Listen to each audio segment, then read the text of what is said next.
Welcome to Tech in the Right Direction, the podcast. Let's take tech in the right direction to drive social change and close the employment, pay, and culture gap for women in technology. This podcast is focused on helping turn ideas into action and create opportunities for women to advance in the dynamic technology industry. I hope this podcast will inspire and motivate you to encourage more women and girls to seek or grow a career as a woman in technology. Stories about the journey of amazing women in the tech field starts right now. Ayumi, I'm so excited to have you on the show. Welcome. Thank you, Jennifer. Thank you for having me. Sure. So let's get started. Can you share with us a little bit about your career journey and how you got to where you are today? Oh, gee, yes. Well, it was I work today in technology, but I started when I was in university studying arts. So I grew up in South Africa, in Johannesburg. That's where I followed university, and I did a fine arts degree. When I went out of school, I didn't really know what I wanted to do, and I was good in art, so I thought that would be something good for me. And all I wanted to do was travel afterwards. So for 3 years, I worked for Club Med when I finished university, and so I was lucky enough to go and work 1 year in Tahiti, and then come to Europe for a year, then go to the north of Morocco, north of Africa, then go back to Brazil until I finally decided to quit Club Med and start over again. And then I went into hotel business. I worked in the hotel business and casinos for about 10 years after that. And then at some point I became the marketing director of this big group, French group of casinos and hotels. And then I started telling myself, but what am I doing this for? What's the purpose of it? I wake up every day and I put all my creativity into trying to find different ways to make people gamble more. And I didn't find that was very satisfactory on my side. And I think, God, what do I really want in life? Is this what I want? What would I like to do? So I wanted to get back to something creative. I wanted to be independent. I wanted to be able to work from anywhere in the world, whether at home or traveling, because that's what I love to do with 2 children at the time. So I decided to quit my job, and I started taking coding classes, and I learned how to make websites. At the time, it was in 2008, so there was still like CD-ROMs. And then I would take classes at night, and I would learn how to code. And then quite quickly, I learned how to make websites, small apps, and it was the beginning of social media as well for business. And that's how I started becoming a freelancer. And then I made up my first company, Social Brain. And and that's how I got into the digital world. And then 10 years later, or a couple of years later, I founded this nonprofit organization called Women in Tech to be able to get more women in technology. Because in fact, for the past 40 years, 4 decades, the gender gap in technology has been getting wider and wider. So I wanted to do something for the world, something, to leave a footprint on gender parity. And that's my way of doing it. Wow, that is just fascinating how, from travel, actually, I was very jealous of all the places you've been because that's amazing. I love to travel and just, one day we'll make time to do it more. So I really commend you for doing that. And then going into coding all by yourself, teaching yourself coding, that's pretty amazing. And then what you're doing with Women in Tech is even more amazing. So what do you love about leading a global organization? Because your Women in Tech organization is really, truly global with a wide reach. So tell us more about it. Oh, gee, I love everything about it. First of all, I love the sisterhood, the energy of sisterhood. Although in Women in Tech, there's not only women, there are people of all genders. But I do love this feeling of helping each other, of having this mission together, a dream together, and working and taking actions towards reaching this dream or this goal. So Women in Tech, for me, it's something very Obviously it's powerful and it's intimate. It's my joy because I can see how we can really make change together. It's something that I started almost 4 years ago, 3.5 years ago, and I really had like no money. I knew no influential people. I had no special contacts, but all I wanted to do was really, I had this dream and I had this purpose, and that was to close this gender gap and to really empower women through education and with skills, so they can harness technology and be able to embrace tech in a much more passionate way, and to be more present. And so because of the community and the people that I met very quickly, it all came together, and it was like a snowball, and seeing how the people's determination, support, love, positive energy for this movement has been it has been really fantastic. And seeing that today, 4 years down the road, we have impacted 200,000 women directly, it just makes me want to cry. Oh my gosh, gives me goosebumps, to be honest with you. I am just so proud of the work that you're doing. Our podcast, my podcast, and we really have very similar passions. My podcast is really focused on bridging that employment, pay, and culture gap for women.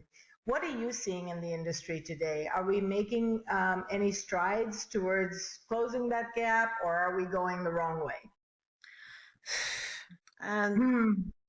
What a tricky question, because it can go both ways. Obviously, I want to be positive and say, yes, we are going the right direction, because the awareness that we are creating and the work on the ground that we are doing has shown results. So it is something positive.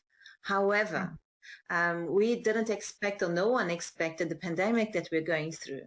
And I think that because of that also, all the years in women empowerment and women's rights, lots of women around the world, we lost that. We went back, lots of years behind because of the situation, the health situation of having to stay at home, of women having to take care of the children more than men, and taking, also care of the home tasks.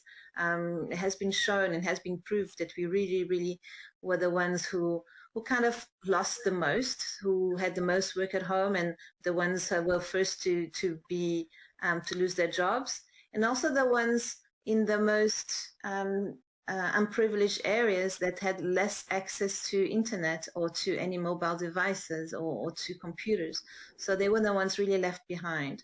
So I must say that thank goodness there are lots of beautiful success stories, and there's more and more women taking part, and the movement is really growing. So I feel the more and more support on that. But at the same time, numbers show that because of different things, it's not going as quick as we wanted. Yeah, I think we have a lot of work to do, but you're absolutely right. The pandemic really set us back, because just in the U.S., there were millions of women that left the workforce for whatever reason. Some were because they had to handle all the home tasks and school and all of that. Others were just, industries that were laying off, and they lost their jobs. So I think, as much progress as we've made, we have to think about how far we went back during the pandemic. But I think it is positive. I agree with you that, the work that you're doing, the work that I'm doing, every little piece helps get us closer to bridging that gap. And we all have to do our part. It's not just one person or one group can do this. We all have to do more and more. Exactly. Yeah, completely agree, Jennifer. Thank you for your podcast and for sharing and growing awareness on the subject as well. I'm very passionate about it, and I feel honored to have you on the podcast as well. Thank you. So what do you think is the best part of being a woman in technology in this field? What's the best part? Well, it is difficult, but the best part, I would say, is that now people are reaching out for diversity, and I think we have so many things to prove. Everything's out there. So I think if you're creative and if you're ambitious and if you really have like this fire inside us, things are, doors are opening, and if they're not opening, we are going to open them anyway. So I think it's an exciting time to be part of the change, to be one of those trailblazers. And I think women, we have this energy because of, like the Me Too movement and all these different women rights movements that are coming up, that are rising. So I think we have this, it's the right momentum to be here. And I think because of also all the different innovations of what the world's going through, to be able to be part of that and to be able to, show what we are, what we can do, it's something very exciting. Yes, and we have so much talent. Women have so much talent that they don't put to full use because maybe it's a confidence issue. Maybe they feel like they have to be 100% qualified, all of those things. So, I think this is a great time to show what we can do because, businesses that are run by women are very, very successful. And so we want to encourage more women to take that step forward and try it out, because you'll be amazed how much you can like it. It's an amazing industry. Yes, definitely. And we have our manifesto that starts with saying that women are tech's most untapped talent. And it's so true. Oh, I right? love that. I love that. Yeah. That's great. So you've grown women in tech in a very short period. What are some of the challenges you've had to overcome that we can learn from?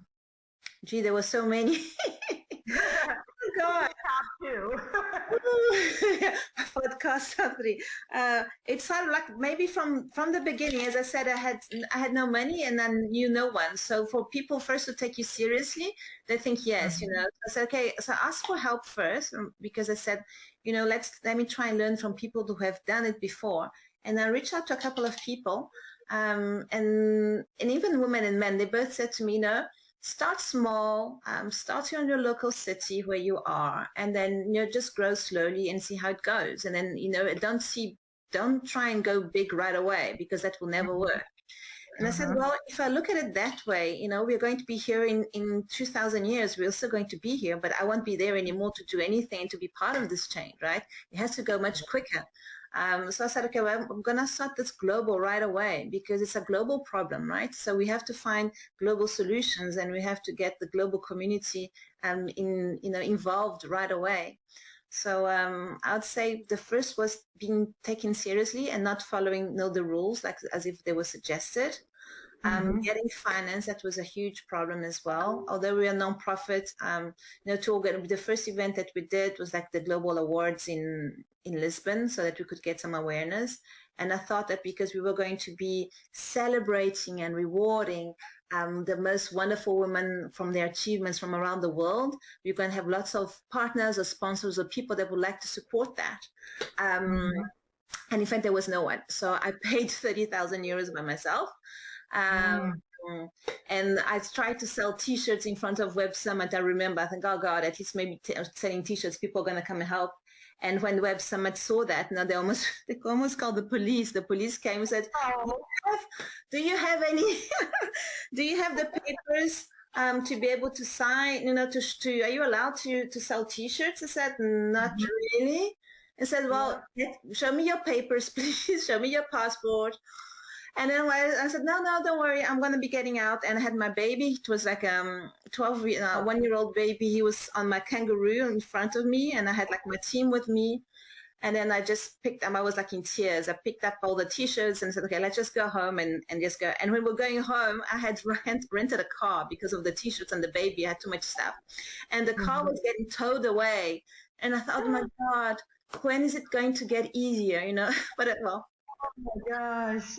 But when they say what doesn't kill you makes you stronger, and that is so true. Right. But at the same time, today I laugh, but I've got like this bitter smile and say, oh goodness, we went through all of this, but it was so much worth it because then that's when we meet the people that really there for the, for the values and for the mission, that they really support you. And I've made friends. They are like sisters to me and have been there throughout, ever since throughout, and have really supported me and taken me, lifted me up together with other women to take this movement everywhere. So That was great as well.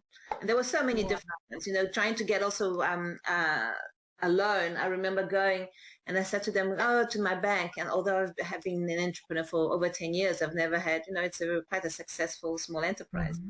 And my banker said to me, yeah, sure, Ayumi, we can do something, but you have to come back with your husband to see what he says because you're married.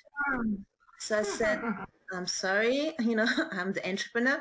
Yes, but you're married, so I have to make sure that your husband is okay. So I said, forget about it. So still today, we still have this kind of, attitude and have to go through all these different challenges. I think, oh my God, what world are we living in? Are we still there? Did you know that there is an increase in the number of women leaving the tech industry? As a woman-owned business, Directions Training has made it our mission and passion to change this statistic. That's why Jennifer created this podcast.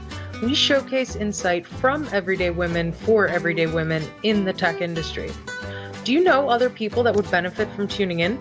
Share the link and help us drive the advancement of women in the tech industry. Do you have a journey or know of someone that our listeners would benefit from hearing about? Reach out to us at directionstraining.com/podcast. Don't forget to follow us on LinkedIn, Facebook, and wherever you find your podcasts. Now, back to the show. So true. Wow, those were great stories and shows your resistance and grit that we all need in order to do something that's worthwhile. I started my business 30 years ago and went through similar challenges. When you start, you need money, you need people's support, you need clients, you need all of those things. And we all start small, but yeah, it's great work that you've done. And I love and commend you for thinking globally from the beginning, because that's not something that most people would do. They would start out small, grow slowly like they told you to. But you had that growth mindset, and that's how you got it to where it is today in less than 4 years. So that's amazing. Great job. Thank you. So we're both extremely passionate about gender equality in the tech industry. How can we scale our efforts so that we see change in this lifetime and make a difference, right? So I really want to see those numbers go up. So every day my focus is, what can I do to make a difference? And I know you feel the same way. So, but the scaling is so important because we need to get thousands of women, not just, not just 50 or 100 or 200, and you got to 200,000 women that you've impacted. So what else can we do to scale our efforts so that we can see the change faster? So we have our mission today is to be able to directly empower 5 million women by the end of the decade, right? By 2030, meeting 5 of the SDGs. And for that, I think we have 4 focus areas, which are education. I think education is so important for us to be able to get the pipeline of women in technology wider, open. And then obviously business, enterprise, social inclusion, making sure that no one's left behind, so digital equity, and then obviously advocacy. I think what we need today is to really, what we're going to be working on very soon, and then we're going to talk about it, is to be able to join forces, because I feel that there are lots of scattered initiatives around the world, and some in the same place, where we all have the same mission or vision, right? Some are more focused in just events, some are focused in education, but I think we all have to get together because we're not competition here. I think we're all working towards, having this impact on these women. And I think that if we learn to have and to make like a UN of women in technology, you see, where we say, okay, what are the programs that we can work together? Okay, so what are, we don't have to have 100, even if we can focus maybe on 2 programs, maybe one for business, one for education, one for digital equity, and then, one to create more awareness. I think we can all work together to really put forward, because women in tech today, so we have about 70,000 members. But if we get together with girls who code and girls in tech or women in AI and women in whatever business, very quickly we put the top 15 initiatives together, we represent right away 1 million women, you see? So the power of strike is so much more important in very easily, just, okay, what can we do together? I think we have to really try and find a way to collaborate on something impactful very, very shortly, so we can, so we can all work, on something combined. I love that, and I think that's how we are going to scale, and I'm in. So if you need a skilling partner, that's what we do, is work on skilling, from certifications to leadership to lots of different types of skilling to get education to women so that they can, go and be more confident. So I'm in for one of those pillars. Yay! If you Thank you, Jennifer. So first thing is for yes, that is for us joining forces. But the second thing, which is not the smallest one, is we need funding, right? We need support, because although we can put all the energy in the world, which we are and we will, but we also need to fund the teachers. We need to fund the computers. We need to fund things. So for this, we need support from government, from corporates. We need the money. We can do the work, but we need the money behind it, so we can follow up. Absolutely. And through our networks, we can, grow our reach and get corporate sponsors and get people who have the same passion as we do to, initiate some of that. So I think we can get that funding as well. Do you have, what percentage of your members are in the U.S.? Oh, I can't say the percentage right now like this, because I don't have the numbers. But we have mostly for the moment on the East Coast, we have US members. One of our advisory boards is Dr. Crystal Johnson. So she's Deputy Director of Technology and Investment at NASA in Goddard Space Center. And our Chief Digital Officer, also Laurie Rodriguez, she's also based in Connecticut. So the reason I asked is I am running and launching a program right now for skilling for Azure fundamentals as well as AI fundamentals. And this is a certification program that is right now funded for U.S. underserved communities. And so I would love to connect with your U.S. counterparts so that they can evangelize this program. It's no cost to the women, and it's specifically for women. And they can sign up. It starts at the end of September, and it goes for a month. So it's very time respectful, so that women can take an hour, hour and a half out of each day and, focus on skilling themselves and getting a certification. So if you're interested, would love to connect with you separately and share. I would love that. I'm sure that our US chapter, they're going to be very, very delighted. So I'm going to put you in contact with Laurie and Alex right away after our call. Thank you. Great. Sounds great. Because again, if we can help them and they can get certifications, and these are the basic certifications, once they get that, then they feel empowered, because now they can talk the jargon, they can, they can understand the technology part of the business. And the last programs we had so much success because it really impacted their lives completely. So really excited to share that with you. Oh, great. Yeah. I think through education and through skilling, that's really how things are going to be changing. Yes, I agree. All right. So let's talk about work-life balance. Which I know nothing about. But can you share some best practices that maybe have worked for you? Because I think all women can learn from each other. Well, I think one of the good things about pandemic, let's try and see the positive in everything, right, is to democratize. We say democratize? I don't know. Sorry. My English sometimes I try to put Portuguese or French words inside, but to make homework and working from home, remote work more acceptable and something current.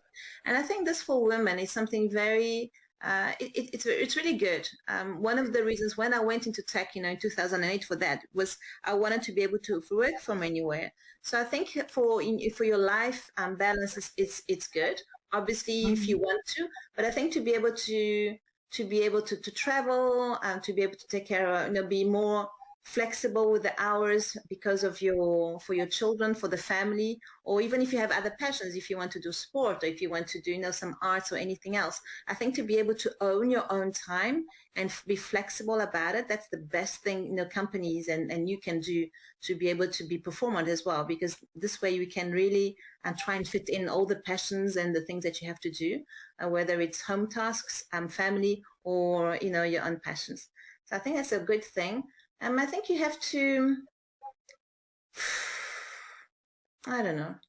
I think all that we do, we really have to be passionate about. So, like I work all the time. I'm a bad example. I really work all the time. Yeah, but me I'm too. so passionate about it.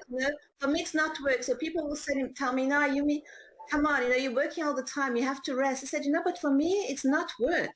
When I see things advancing, like talking to you, meeting new people, seeing more impact, doing opening chapters, for me, just so much joy.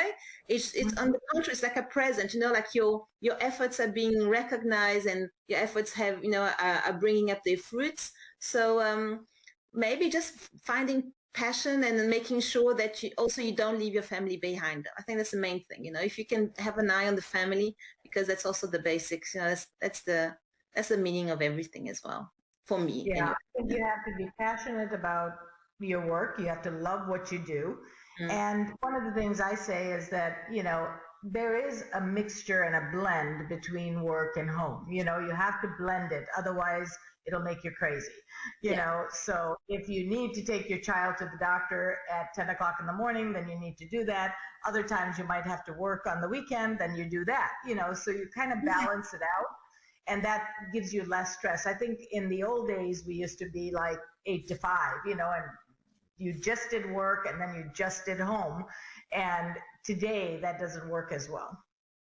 Yeah, completely agree. Yes, I think be less, be more flexible and stop thinking, okay, I have to work from 9 to 5 and then afterwards I have to take care of this and that. It's okay if we do it differently. It's okay if we cut the hours. It's okay, if you work a lot, then we can work in the weekend, but then you take some other days off. As long as you, I think as long as everyone's happy about it, I think it's good, and that your family accepts it also. I think it's good. And you mentioned remote work, and I think that's very critical to work-life balance as well. If you take it at its simplest form and you don't have to commute back and forth, you've now gained maybe 2 hours in the day, that you didn't have to drive and you didn't have to drive back or take the bus or whatever. So I think remote work really gives women a good, balance. As long as you know how to structure your day, you have to work when you have to work. You can't go do laundry when you have to work. But other than that, I think, it really is I think people are feeling really good about remote work. Yes, definitely. And I think we're not children anymore, I think, people, they know what they have to do. And so the old-fashioned way of making sure that someone works just because they're behind the computer doesn't mean they're working, right? Just because they sit down on the desk. That's exactly what I say. People who are going to work from home or the office. People who are not going to work, no matter where they are, they're not going to work. Exactly. Yeah. All right. So you've traveled to so many wonderful places. What is your most favorite place that you've traveled to and why?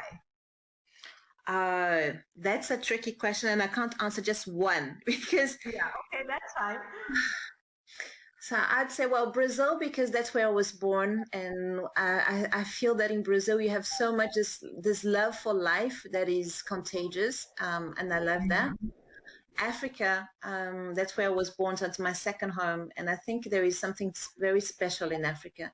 The sense of Mother Earth, this, I can't explain. And also because when I was in South Africa, I arrived there, it was during the apartheid, and I saw the liberation of the country, Mandela come out. I remember that, and he was like he still is one of my role models. And fighting for this democracy and the way he fought for democracy, but in such a non-violent, positive way. I found that so for me, Africa, represents lots of things.